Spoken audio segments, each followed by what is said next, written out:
बिस्मिल्लाहिर्रहमानिर्रहीम। अस्सलाम वालेकुम, मैं हूं सना हुसैन। चलते हैं खबरों की जानिब। खबर शामिल करते हैं खारियां से। रिपोर्ट से एजाज हुसैन नकवी इंसाफ प्रेस क्लब के वक्त के साबिक सूबाई वजीर और सीनियर पार्लियामेंटेरियन मरकजी रहनुमा पाकिस्तान मुस्लिम लीग नून मियां तारिक महमूद से मुलाकात। इस मौका पर बानी इंसाफ प्रेस क्लब राजा महबूब अख्तर, CEO सरेआम न्यूज, चेयरमैन इंसाफ प्रेस क्लब शहजादा सलीम खिलजी और क्राइम रिपोर्टर राजा सुहेल असगर और दीगर मौजूद थे।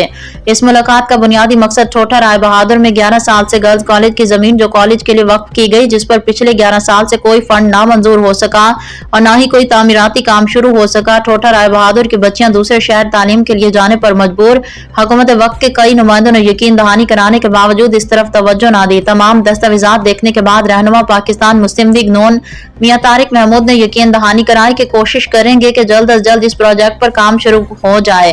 ठोठा राय बहादुर के अवाम के पुरजोर अपील है कि कमिश्नर गुजरात मोहतरमा नूरुल ऐन कुरैशी और एजुकेशन डिपार्टमेंट के सीनियर हेड गाँव का विजिट करें और हंगामी बुनियादों पर इस प्रोजेक्ट पर तामीराती काम शुरू कराया जाए। इस फलाही काम के लिए बानी प्रेस क्लब CEO सरेआम न्यूज राजा महबूब अख्तर की भरपूर काविश है।